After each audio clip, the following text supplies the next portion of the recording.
You guys made the decision to remodel the house on your own, so why do I have to pay for it? My mother-in-law makes an unreasonable remark. Surprisingly, my husband sides with her. Right, just as you say. What? I'm stunned by his unexpected reply. What are you thinking, honey? I'm Kylie, a 35-year-old busy nurse. My job is quite demanding, but I find it challenging and satisfying. I've been lucky to have someone who has been my main pillar of support, my husband Martin. We went to the same high school and started going out during university. So we have been together for over 15 years, even though we've only been married for about 2 years.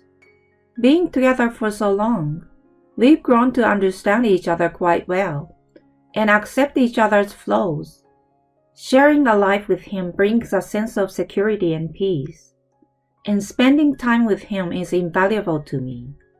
Despite the happiness in our lives, there is someone who troubles us. My mother-in-law, Julie. She clearly disliked me from the first time we met. Are you the same girlfriend who's been with Martin since college? Never thought you'd keep it up for so long. No more goals would give up and step aside, don't you think? You should have let him go. I couldn't understand what she was saying at first. According to her, Martin proposed to me out of pity. She claimed he was reluctantly tying the knot because it would be awkward to break up after such a long relationship. I was shocked to hear such a thing from someone I met for the first time. Martin was furious at her and lectured her along with his father down. Mom, what the heck are you saying? Do you really think I'd marry out of pity? I genuinely love her and want to spend the rest of my life with her. He's right. He's sincere and has his own principles. What you said was disrespectful to Kylie. Scolded by them, she rolled her eyes and looked indifferent. I don't see the point of defending her. So the first meeting ended up being a disaster. When we had dinner with both sets of family, she kept making snide remarks about me and my parents, only to be scolded by her husband and son. Since I had already informed my parents about her, they weren't too surprised, but they were still amazed at the extent of her behavior. Despite all this, we managed to have a beautiful wedding and have been living happily. The only thing is that whenever we visit my in-laws, Julie continues to bully me. Are you still working, Kylie? Yes. Being a wife usually means keeping the house and taking care of your husband, you know. And yet, why are you so selfish? I feel sorry for Martin. He's too kind to ask you to be a housewife. I'm troubled by her unfounded fantasies. Martin and I have been good communication, and when it comes to work, we've agreed to do our best in our own ways. Since he lived alone for a long time, he's able to handle household chores. I have irregular work hours like night shifts, so we lead independent lives. We find time to have meals together and enjoy relaxing moments when our schedules align. That's how we have found the best way for us to be a couple and live happily. Mom, are you telling her something unnecessary again? Don't tell me you were picking on her. I didn't say anything really. I just gave her a little lecture. What do you mean, a lecture? You said something nasty, didn't you? Oh, please.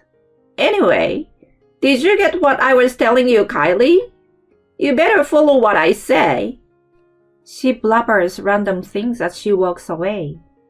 When Martin and Dan are not around, she starts insulting me immediately. It's really amazing how she never gets tired of it. She's had this attitude toward me since we got married, so honestly, I don't like her. I thought she would eventually get tired of bullying me, but she has kept it up without fail. Even when scolded by Dan and Martin, she doesn't care. I think she could use that strength for something better. Unlike her, Dan is incredibly pleasant to be with. We go out to eat with him sometimes. He tells Julie he's meeting his friends and secretly comes out with us. If she finds out that she has been left out, she would definitely be furious. Well, ideally we would love to go as a family of 4, but with her attacking me non-stop, it's impossible. Besides, both Martin and Dan find it more relaxing without her selfish and overbearing presence, so it's better for the 3 of us to have a peaceful meal. Everything other than her had been going well in our lives, and she was the only troublesome presence. However, just recently, an unexpected event occurred. Dan suddenly fell seriously ill and passed away.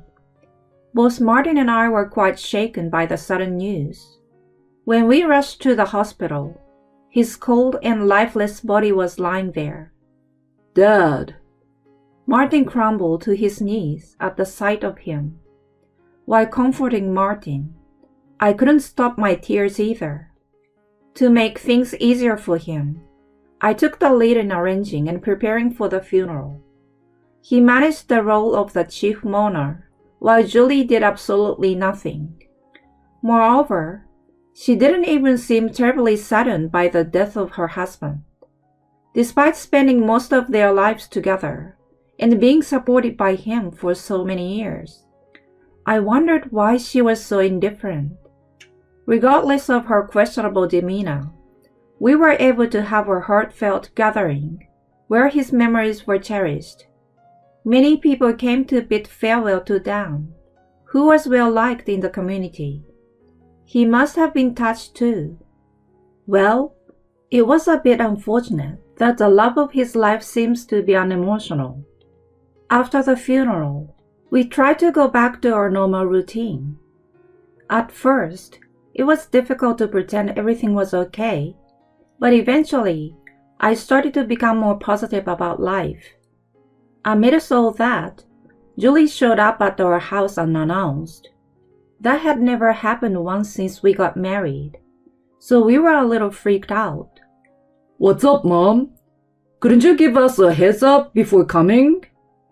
I won't stay long. We reluctantly let her into the house. So what's the deal? Martin asked as I served drinks at the dining table. Then, she made a surprising statement. I want you guys to move in with me. What? We were totally taken aback. What did you just say?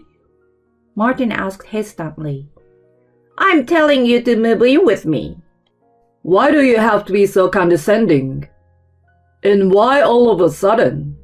Well, I'm kind of lonely after your dad passed away, and it's inconvenient in many ways. There's no one to do the heavy lifting, and living alone in a big house makes cleaning a pain. If something happens to me, there's no one to help either. In case of illness or break-in, there's no one to rely on. Well, it might be true, but can we regularly visit you instead? We have irregular work hours, so living together might disrupt your routine and cause trouble for you. Are you saying you don't want to live together? It's not like that, but being told suddenly is inconvenient, you know. We're currently in a rented apartment, and moving to your place would be too far from work. We desperately tried to convince her. As Martin said, being told to move in with her all of a sudden was troublesome. Honestly, her selfishness gave me headaches. No matter what we said, she insisted on staying until we agreed with her. I'm struggling and asking for help, so why won't you help me? Don't you have a heart? She started yelling at us. She had no idea that the more she got upset, the more we became distant. Having said that, we also knew If we continued to resist her, it would become even more troublesome. So we reluctantly agreed with her. She chirped, "Oh, finally! It took too long!" and walked out of our apartment satisfied. Just from that hour-long discussion with her, both of us were totally drained. Thinking about having to live with her was quite depressing. But once we'd accepted, there was nothing we could do about it. Even if we had refused her, we were sure she would have caused trouble one way or another. We tried to think that it was better to be close by and deal with her immediately. After that, we discussed various aspects of living together until we found a solution. We came to the conclusion of living in a duplex house. When I mentioned the dilemma to my parents, they suggested taking over their house. They were considering moving to the countryside for retirement and had been contemplating whether to renovate the house or rent it out. Since they said it would have been most appreciated if I inherited it, we decided to move into their house. Considering we'd probably have a hard time living with Julie in a single-family house, we thought about remodeling it into a duplex. Also, as I mentioned to her before, my work hours were irregular, so I was concerned about inconveniencing her with late night or early morning comings and goings and daily noises. So splitting the house into 2 separate residences seemed like the best idea. We explained all this to her at one point. "Are you okay with our plan?" Martin explained in detail, but she wasn't really listening. "Yeah, that's fine. So we can live in a proper house, right?" "Of course. We'll remodel it." "Then there's no problem."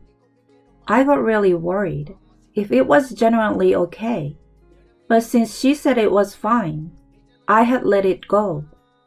Then we proceeded with the construction. After a few months, the house was complete and we moved in. We were very impressed by the aesthetic.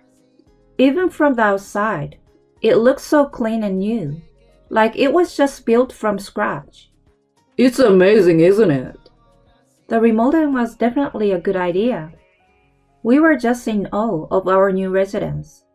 Suddenly, we were pulled back to reality by Julie's scream. "What the heck is this? Why is it a duplex house?" We turned around to look at her, perplexed. She was glaring at us with a terrifying expression. "I never agreed to this. The entrances are even separated, so it's not living together." We sighed at her angry complaints. "Mom, I checked with you a few times, right? I explained in detail, and now you're complaining? I told you it would be a separate living because our lives are irregular and might cause inconvenience otherwise, right?" "Well, you might have said something like that, but I don't approve." "You did say it was fine. I've confirmed it with you multiple times. This is non-negotiable. Take it or leave it." Faced with Martin's firm stance, she couldn't retort and mumbled something. It seemed like she wasn't entirely convinced, but she reluctantly agreed and went inside her own house. We breathed a sigh of relief. It was really frustrating not knowing when she would explode. It was a good thing we went for a duplex. Even so, she continued to be a bother though. The doorbell rang repeatedly. It was undoubtedly her. What's up, Julie?" "I came to eat dinner." "Huh?" "I forgot to go to the supermarket." "It's still 7, so it's still open, you know." "Come on. If I go now and make dinner, it will be pretty late, right? I thought having yours would be better than nothing." Why did she have to say it like that? "What are you having?" "Beef stew, but..." "That sounds perfect. I will help you finish it rather than let it go to waste." She forced herself into the house. Then she plopped down on the sofa without hesitation and changed the TV channel on her own. I'm starving, so get it ready soon.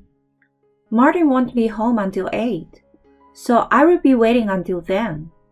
No way! I can't wait that long. Just prepare it for me first. She got upset like a child. I reluctantly prepared stew for her and set it on the table. She sat down and ate it while keeping her eyes on TV.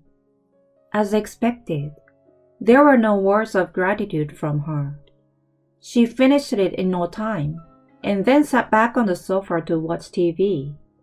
I sighed as I cleared her dishes. She was like an ill-mannered child. When Martin came back, he was surprised to find her in our living room. He was exasperated when I explained the situation. From then on, she ate dinner at our house almost every night. She practically treated our place as her own, and we started getting irritated with her attitude. What's more, she made us do everything while not lifting a finger herself. Not only house chores, but she didn't contribute a penny to that remodeling cost, even though we discussed splitting. Also, she ate at our house every day, but she didn't pitch in for groceries.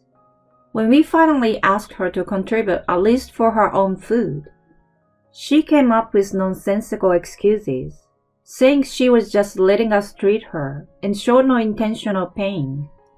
While we were earning decently, with the remodeling cost and the daily growing food expenses, our expenditures had become quite high. So we had to confront her once again. Mom, it's time to pay up. What do I have to pay for? It was a promise, right? We agreed to split the remodeling cost. It's been a few months since we moved in, but you haven't paid a dime. When Martin pressed her, she got defensive. You guys made the decision on your own, right? So why do I need to pay? I didn't agree to a duplex house to begin with. She made unreasonable claims. Then, to my surprise, he sided with her.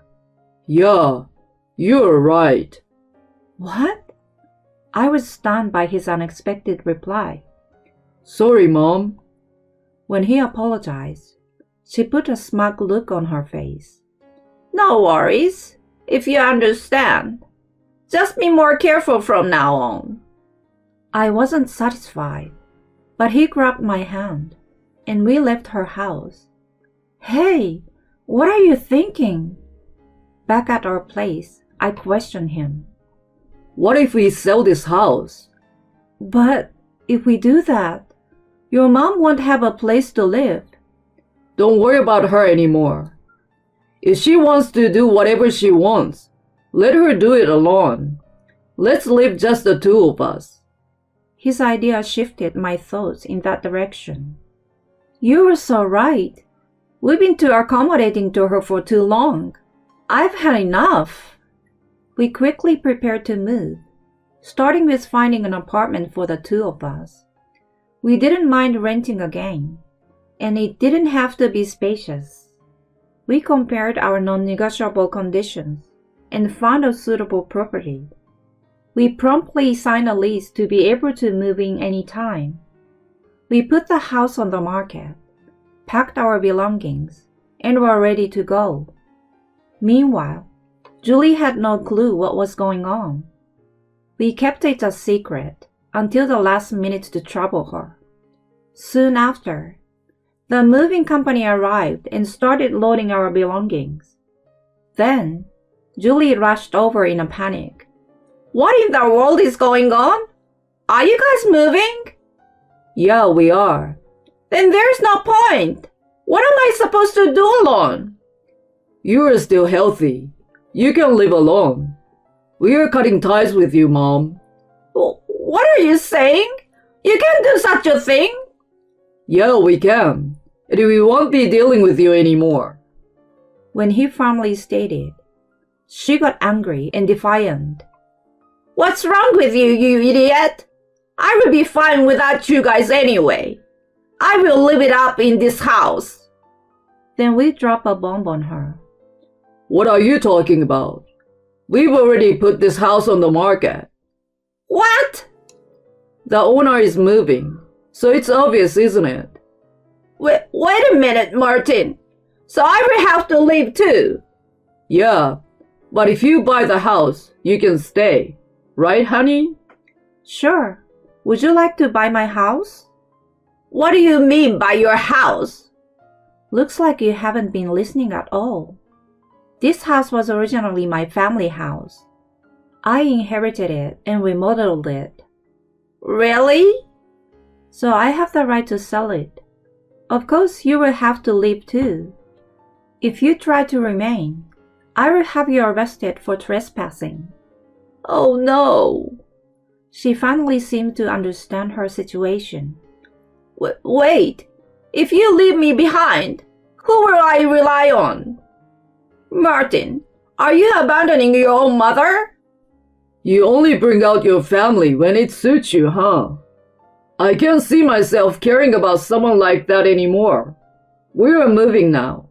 You should leave soon too. Martin! She was left speechless, looking pale. We left the house without giving another glance at her. Later, she was forcibly kicked out of the house. We blocked her on our phones, so we never got any direct calls, but Martin received emails. She managed to find a cheap rundown apartment, but she claimed she was struggling and needed financial assistance. We had already covered her living expenses and remodeling the cost. We cut ties when we left, so we didn't need to be involved anymore. He deleted the emails and marked her address as spam. We heard from her relatives that she was accumulating debts and seeking financial help, but we told them not to engage and explained that we were no longer connected. She's shut out by everyone, and no one knows how she's doing now. We decided to forget about her and focus on our lives.